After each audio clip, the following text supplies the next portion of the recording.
Hello everyone, मैं ब्रजेश कुमार अपने YouTube channel GK by Brajesh पे आपका स्वागत करता हूं। दोस्तों, जैसा कि आपने थंबनेल देखा कि ऑयल इंडिया ने अंडमान ग्रुप ऑफ आइलैंड पे नेचुरल गैस खोजी है। देखेंगे कि भाई ये एरिया किधर पड़ता है। आपको जैसा कि आपने हमसे ज्योग्राफी भी पढ़ी है, मैंने मैप पे बताया है कि भाई देखिए, पे ऑफ बंगाल में आप जाते हो तो यहाँ पर भारत का एक ओवरसीज टेरिटरी पड़ती है जिसको कहते हैं हम अंडमान निकोबार द्वीप समूह कहते हैं। अब यहीं पर अंडमान में ही इंडियन ऑयल ने यहाँ पर नेचुरल गैस खोजी है जो भारत की एनर्जी की पूर्ति कर सकता है और फ्यूचर में हम लोग उसको एक्सपोर्ट भी कर सकते हैं। तो देखेंगे कितनी मात्रा में मिला है, उसका स्ट्रेटेजिक रूप से क्या महत्व है, हर एक एस्पेक्ट पे बात करेंगे। और उम्मीद है कि इससे पहले हमने कंटेम्प्रेरी इशू या समसामयिक मुद्दे नाम की प्लेलिस्ट बनाई है जिसपे आप रिसेंट में हो रही घटनाओं के बारे में जानकारी ले सकते हैं। बहुत कम समय में, मुश्किल से 12 से 15 मिनट का वीडियो होता है जो आपके एग्जाम के लिए बहुत यूजफुल होने वाला है। और आप कोई एग्जाम मेंस लिख रहे हो या फिर आप नॉर्मल आपको एग्जाम दे रहे हो, और इवन एक जो हमें पता होना चाहिए कि हमारे देश में क्या घटित हो रहा, उन सभी मुद्दों पर हम आपके सामने लगातार आपको ऐसे वीडियो मिलते रहेंगे। तो चलिए फिर आज के टॉपिक को शुरू करते हैं कि अंडमान में जो नेचुरल गैस मिली है ऑयल इंडिया को, देखते हैं कि कैसे क्या चीज घटित हुई है। तो ऑयल इंडिया लिमिटेड ने अंडमान ग्रुप के पास प्राकृतिक गैस की खोज की रिपोर्ट दी है। यह क्षेत्र के उथले ऑफशोर ब्लॉक में पहला पुष्ट किया गया हाइड्रोकार्बन खोजा है। ठीक है, अभी आगे समझाते हैं कि क्या चीज हो रही है। यह खोज भारत की ऊर्जा जो कह सकते हो अन्वेषण या एनर्जी एक्सप्लोरेशन है, उसके प्रयास में नया एक अध्याय खोल सकती है और संभावित रूप से आयात पर भारी निर्भरता को कम करेगा। देखो, यानी अगर मान लीजिए गैस को हम किसी देश से, अभी किसी देश का नाम नहीं लेंगे, मान लो हम किसी भी देश से मंगवा रहे हैं, हमने किया इंपोर्ट। अब जब हम इंपोर्ट करेंगे तो भैया फ्री में तो देगा नहीं, उसके बदले हमको मनी देनी पड़ेगी। मनी देंगे मतलब किसमें? यूएस डॉलर खर्च करेंगे। जब डॉलर खर्च होगा तो भारत का जो फॉरेक्स होता है, फॉरेन एक्सचेंज, वो क्या होगा? कम हो जाएगा। जब कहीं पैसा, आप एक पैसा किसी दूसरे इवेंट पे खर्चा कर देते हो तो आप उस पैसे का प्रयोग कहीं और करना चाहते थे, आप नहीं कर पाओगे क्योंकि आपने उससे कोई दूसरी चीज ले ली। तो अब आप नए आइटम्स नहीं खरीद पाओगे। नए आइटम्स हो सकता है वेपन मंगाना हो सकता है किसी अनाज में हम लोग पीछे हो वो मंगाना हो सकता है केमिकल मंगाना हो सकता है कि भाई हमें खाद मंगानी हो सकता है कि हमें कोई और पेट्रोलियम डीजल मंगाना है, तो हमारा फॉरेक्स कम होगा। ठीक है, तो ये हमें क्या होता है कि हमें दूसरे देश से इंपोर्ट कम करना है। फिर अब अगर हमारे पास उचित मात्रा में अगर उत्पन्न हो गया तो फिर हम एक्सपोर्ट कर सकते हैं, तो फिर यूएस डॉलर वगैरह फॉरेन करेंसी कमा सकते हैं, फॉरेक्स हमारा बढ़ सकता है। क्लियर? तो ये चीज यहां पर हुआ है कि ऑयल इंडिया ने खोजा है, अंडमान ग्रुप में खोजा है। अभी हम मैप पे भी बात कर लेते हैं कि देखो भाई, ये अपना प्यारा भारत है। ठीक है, ये पूरा आपको मैप मिल जाएगा, जैसा कि हमने यहाँ पर कोशिश किया है कि आपको ये पूरा मैप दिखा दिया जाए, बट मैं थोड़ा सा ड्रॉ करते हुए चलता हूं। ये हमने छोड़ा क्योंकि बीच में यहाँ पर आपको पड़ता है नेपाल पड़ता है, और फिर ये ऐसे करके जो है वो यहाँ पर जो है, क्या नाम है इसका, मैं बता देता हूँ। ये थोड़ा सा कर्सर इधर उधर हो जाता है। ये करके आप जब आप आओगे, ये पूरा जो छूटा है बांग्लादेश, फिर यहाँ पर पड़ता है आपका बे ऑफ बंगाल, और नीचे पड़ता है अंडमान ग्रुप। हो सकता है कि मेरे पीछे ना दिख रहा हो, बस ये अंडमान ग्रुप ऑफ आइलैंड है, यहीं पर ये खोजा गया। ठीक है, तो मैप आपको पता चल गया। ये एरिया कौन सा लगता है? बंगाल की खाड़ी। बंगाल की खाड़ी में कौन सा island? Andaman group of island जो है। ठीक है, अंडमान निकोबार है उसका पूरा नाम। तो देखो, ऑयल के कुएं खोजे विजयपुरम टू। आप कहोगे सर विजयपुरम क्या है? अब आप कमेंट करके बताओ कि भैया यहाँ की कैपिटल क्या है। तो कैपिटल आप सुनते आए हो पोर्ट ब्लेयर। मैंने क्या कहा? सुनते आए हो। तो प्रेजेंट टाइम में पोर्ट ब्लेयर नहीं है भाई, विजय श्री विजयपुरम हो गई। क्या हो गई है? श्री विजयपुरम हो गई है।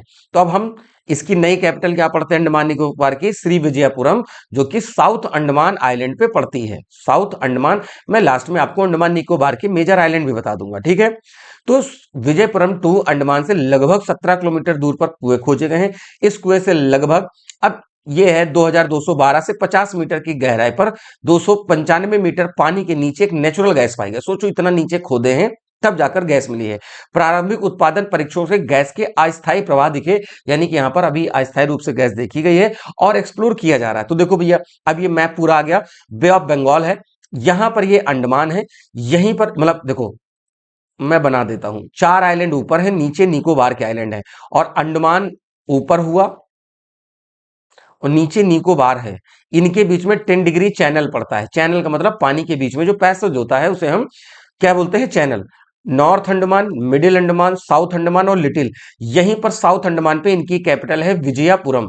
इसी से 17 किलोमीटर दूर क्या है कि चीजें एक्सप्लोर करी गई हैं। किसने? ऑयल इंडिया लिमिटेड ने खोजा है। तो गैस नमूनों का परीक्षण में 87% मीथेन पाया गया, जिससे प्राकृतिक गैस की पुष्टि हुई है। अब 87% मीथेन है। आप पता है भाई मीथेन और ब्यूटेन, या कहीं कहीं पर आप देखते हो कि भाई जो आपके यहाँ एलपीजी आती है, तो एलपीजी में क्या होता है, आपका ब्यूटेन और प्रोपेन होता है। ठीक है, ब्यूटेन और प्रोपेन होता है। लेकिन यहाँ पर मीथेन और ब्यूटेन तो मोस्टली क्या पाया गया, मीथेन पाया गया। गैस की उत्पत्ति को समझने के लिए आगे आइसोटोप अध्ययन जारी है। देखो आइसोटोप क्या होता है कि कोई एलिमेंट होता है, सेम एटॉमिक नंबर होता है। क्या होता है, सेम एटॉमिक नंबर होता है। ठीक है, और बट डिफरेंट एटॉमिक मास होता है। क्या होता है, डिफरेंट एटॉमिक मास होता है। तो जो साइंस के लोग होंगे उनको बहुत अच्छे से पता होगा आइसोटोप, जिसको समस्थानिक कहते हैं। ठीक है, तो डिफरेंट एटॉमिक मास, तो ये उसी की खोज करी जा रही है। इससे पता चल जाएगा कि मान लो किसी एक चीज से नहीं पता, जैसे यूरेनियम है यार, 235 है, 239 है, अलग अलग है, तो सब आप प्रयोग नहीं कर सकते हो ना उसके परमाणु के लिए या न्यूक्लियर बम के लिए, तो उसके इनरिच किया जाता है। उसी तरह कार्बन हुआ, हाइड्रोजन हुआ, हाइड्रोजन का जैसे प्रोटियम, ड्यूटेरियम, ट्राइटेरियम करके ऐसे करके नाम है, तो आप पढ़ते हो आइसोटोप वगैरह। ठीक है, अब अंडमान के क्षेत्र में अन्वेषण यानी एक्सप्लोरेशन, तो अंडमान सागर में हाइड्रोकार्बन इन एक्सप्लोरेशन के लिए लंबे समय से लक्षित क्षेत्र रहा है, इसको टारगेट किया गया है। इसकी भौगोलिक विशेषताएं म्यांमार से इंडोनेशिया तक फैले गैस समृद्ध बेल्ट के समान है, यानी कि आगे मैं मैप पे बताऊंगा, क्योंकि अंडमान से आगे बढ़ोगे तो वो इंडोनेशिया तक की चीजें जाती हैं एक्सप्लोर करके। ठीक है, इससे पहले अंडमान बेसिन के उथले ऑफशोर क्षेत्र में कोई पुष्टि की गई हाइड्रोकार्बन की खोज नहीं हुई थी। अब ये करी गई है, तो ये हमारे लिए भी इंपॉर्टेंट हो जाता है भाई। तो देखते हैं भाई, भारत अपने तेल का लगभग, अब ये रिपोर्ट एग्जाम में लिख के आ जाती है, लाइन लिख के आ जाती है, और हम लोग को देखना होता है। 88% तेल और प्राकृतिक गैस का 50% हम लोग आयात करते हैं, मंगवाते हैं भाई। तो जब मंगवाएंगे तो हम पैसा दूसरे देश को देंगे, वो भी क्या देंगे, डॉलर देंगे, फिर हमें दिक्कत होगी। क्लियर, इस तरह की खोज आयात निर्भरता को कम करने और ऊर्जा सुरक्षा को बढ़ाने में मदद कर सकती है। अंडमान बेसिन की संभावनाओं की तुलना गयाना क्षेत्र के तेलों से करी गई है, जो कि बड़े पैमाने पर भंडार के होने की संभावना जताई गई है। तो ये गुयाना में जैसे ऑयल फील्ड है, वैसे माना जा रहा है कि अंडमान बेसिन में भी वैसी मिलेंगे। ठीक है, ये हरदीप पुरी जो है पेट्रोलियम मंत्री जो है, जो मुझे याद आ रहा है, और ये मतलब ऐसा है कि हो सकता है एग्जैक्टली ये प्लांट ना हो, बट जो अंडमान में खोजा गया है, इन्होंने घोषणा करी है कि भाई हमने इतना प्राप्त किया है, तो हमें भाई पद कंफर्मेशन कैसे हुआ, ऐसा तो नहीं कहीं से न्यूज उठा लिए, तो भाई हमारे पेट्रोलियम मंत्री कह रहे हैं भाई, है ना। तो इसका सफल वाणिज्यीकरण भारत के पूर्वी तटीय ऊर्जा परिदृश्य को बदल सकता है। तो देखो भैया, ये पूर्वी तटीय है ना, बे ऑफ बंगाल है, यहाँ पर नीचे जाओगे तो भैया अंडमान निकोबार पड़ता है। क्लियर, ये पॉइंट याद रखिएगा।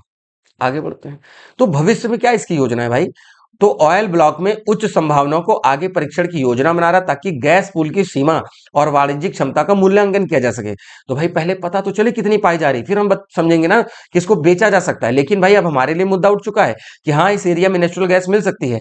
ऐसा ना हो कि वहां पर कोई आइलैंड पर कोई अधिकार कर ले या कोई दूसरा देश दावा ठोक दे, तो भैया हमें अपनी मजबूती रखनी है, तो हमें पहले से एक्सप्लोर भी करना होगा। इस वजह से ये किया भी जा रहा है ना। ओएनजीसी के निकटवर्ती अल्ट्रा डीप वाटर ड्रिलिंग जारी है, जो इन खोजों को पूरा कर सकती है। मतलब अभी भी गहराई में इसको मिशन किया जा रहा है, ड्रिपिंग मतलब ड्रिलिंग करी जा रही है। जैसे ही कोई और अपडेट होगा, फर्दर अपडेट, वो हम आपको बता देंगे।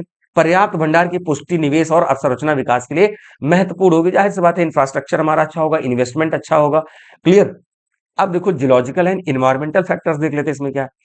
तो अंडमान बेसिन भारतीय और बर्मी प्लेट के जटिल टेक्टोनिक सेटिंग में है। अब देखो क्या होता है, इंडियन प्लेट ऊपर की तरफ खिसक रही, तो ऊपर इधर पड़ता है म्यांमार, जिसको हम बर्मा कहते हैं, पुराने समय में बर्मा कहते थे, अभी म्यांमार कहते हैं। और ये अंडमान प्लेट है, छोटी प्लेट है, यहाँ टकराएंगी, आगे सुंडा प्लेट है, आगे जावा प्लेट है, तो ये सब छोटी प्लेटें हैं, ये आपस में टकरा रही हैं।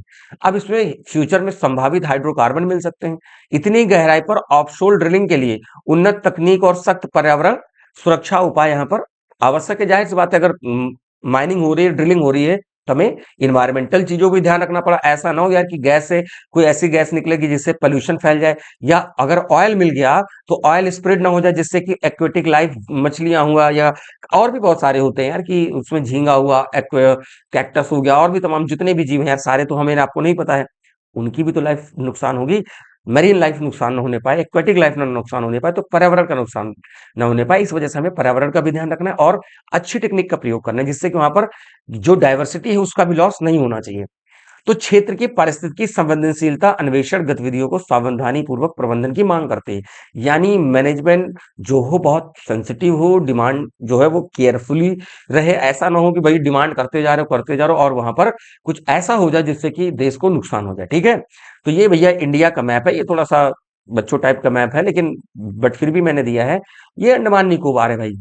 ठीक है, ये पूरा बे ऑफ बंगाल है, नीचे श्रीलंका है, इधर इंडियन ओशन शुरू हो जाता है और इधर अरब सी है। ये पश्चिमी घाट कहलाता है, वेस्टर्न घाट, और ये ईस्टर्न घाट कहलाता है, और ईस्टर्न कोस्ट भी।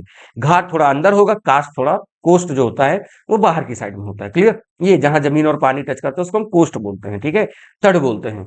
तो उम्मीद है कि भाई समझ में आया होगा। मैं थोड़ा सा अंडमान निकोबार एक बार आपको बता देता हूं भाई। ये है, तो यहां पर क्या है भैया, ये अंडमान हो गया। ठीक, नीचे निकोबार हो गया।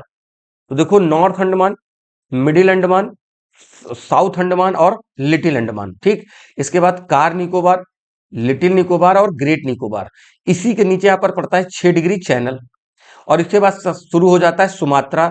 इसको बोलते हैं इंडोनेशिया, सुमात्रा, जावा, बाली, लोम्बोक, ये सब। ये अंडमान ग्रुप हुआ और ये निकोबार हुआ, इनके बीच में 10 डिग्री चैनल है। अंडमान पर इनकी सैडल पीक पड़ती है। क्या पड़ती है? सैडल पीक, जो यहाँ की हाईएस्ट पीक है भैया। क्या है? हाईएस्ट पीक है।